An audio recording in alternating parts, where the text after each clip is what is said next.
One skill you want to master in this day and age that we live in, if you want to have an extraordinary life, it's the ability to learn rapidly. Because today, there is more opportunity to do more things, learn things, create things, experience things than any time in human history. But most people are way, way, way behind the times unless they grew up with technology and learning. So I would like to start this morning by showing you the strategy for learning. What is learning? So if we take a human being, and this will be a drawing of a human being so you can see that again I majored in art. Magnificent, isn't it? So if we take a human being and we want to be able to have them learn something, what is learning? Well, learning is the creation of, and here's the key word, of a relationship. Whenever you learn something, all you're really doing is creating a relationship between two things. So if I want to learn something, say, how do I learn this? It's not figuring things out. That's how most of us think of learning. Learning is not figuring things out. Learning is the creation of a relationship between two things. Something you already know, the known. Something you already know, it's in your head already, you understand it. And a relationship between the known and the, what would you guess? The unknown. Because the minute you link something you understand to something you don't understand, you now understand what you didn't understand. We get stuck with a belief of how we're not supposed to be, what we're not supposed to do, what people won't accept, what we're not capable of. Or maybe we get stuck in an emotional pattern of just being pissed off or frustrated or worried or sad or overwhelmed. Sometimes we get stuck, not so much in anything but just some habits of doing things a certain way. And what a breakthrough simply is that moment in time where there's an opening. And the opening can come from a conversation, it can come from meeting somebody that inspires you, it can come from an insight, it can come from watching a movie and being moved emotionally at just that right moment. It usually comes because something kind of clicked inside of us. Something snapped us and made us look at life through a different filter, in a different way. And it's a real breakthrough because you take that little insight, that little distinction, that little moment, or maybe that little or big emotion inside of you that says, no more, I'm going to change this. And suddenly you do something to make your life better. You break out of the impossibility of life has to be this way or life is controlling me, and you start to take back control of your life. You start to make the shift that creates the quality of life that you really deserve. This morning, I want to share with you strategies, but I'll do it by using more of a known. So why don't you write down strategies real quickly as the definition was given to us when I was learning. A strategy is a set of neurological impulses organized into a specific syntax which shapes emotional, biochemical, behavioral responses to such an extent that the stimulus response is consistent. That's how they described us, what strategies were. And so we were lost about halfway through the third sentence. And so what happens is when you can't figure it out, then you go in your head, you go, I can't figure it out, what does he mean, what's going on? And then you're gone because you get out of state of being able to learn. So that's why it took 4.5 days. So I'll give you a simpler definition. A strategy is nothing but a specific way of organizing your resources. It's a specific, underline specific, it's very important, it's a specific, it isn't general. A very specific way of organizing your resources in order to, keyword, consistently get a very specific result. So it's a specific way of organizing your resources in order to consistently, not once in a while, consistently get the result you want. Now, what is a resource?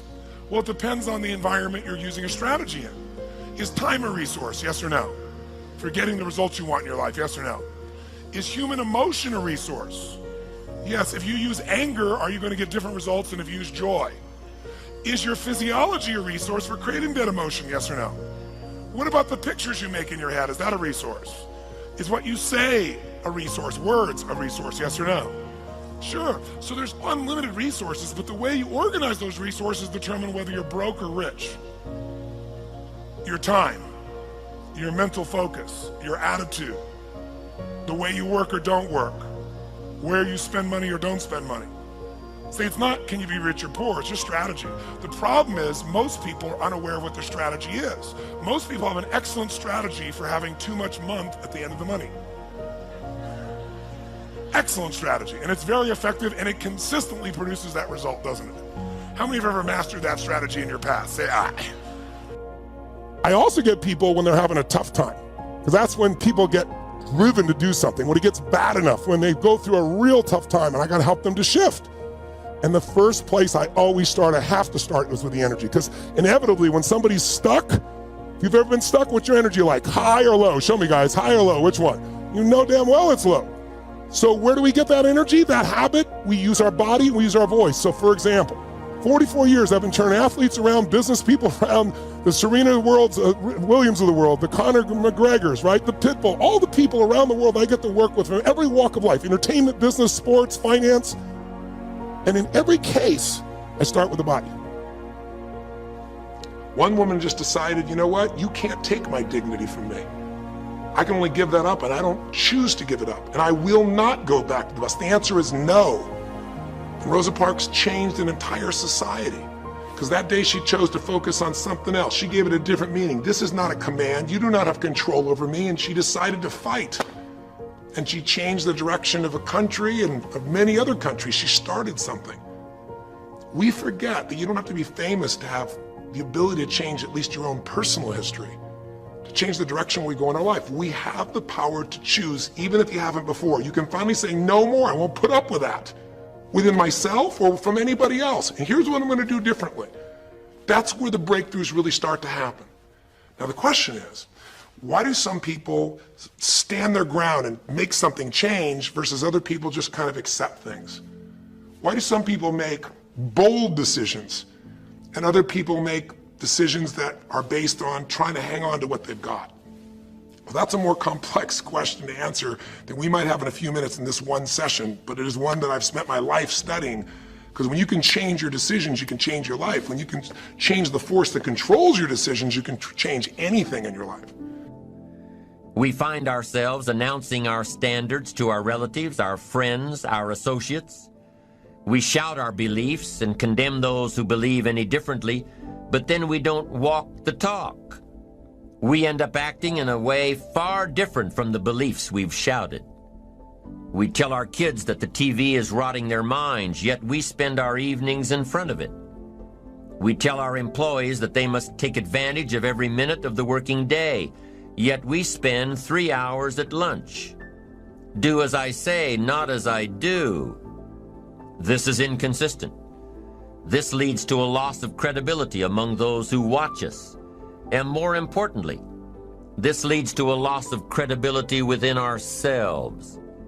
The only thing worse than one who is inconsistent in applying their self-imposed disciplines is one who has never considered the need or the value of discipline at all.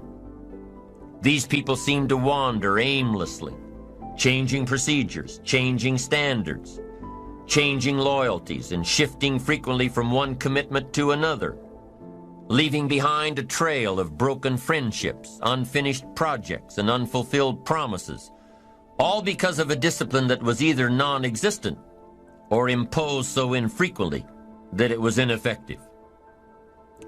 Here's the third step to becoming consistently self-disciplined. Number one is realizing that discipline isn't the easiest option. Number two, discipline is a full-time activity, day by day, every day. And the third step to becoming self-disciplined is really a philosophy that holds one of life's unique promises. Number three simply says, for every disciplined effort, there is a multiple reward. That's one of life's great arrangements. It's like the law of sowing and reaping. In fact, it's an extension of the biblical law that says if you sow well, you reap well. How do you keep going? Why do you keep going? There's two sides of pain. There's one side of pain that's the suffering and the discomfort side of pain. But then there's another side of pain that's called effort. It's called glory. It's called if you can find a way to push through pain, there's something greater on the other side of it. Because the only one that is stopping you is you.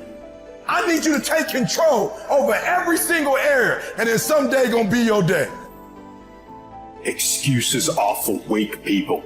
If you're gonna make it happen, get your ass up and get to work. So in the future, you look back at these struggles and you say to them, thank you. You made me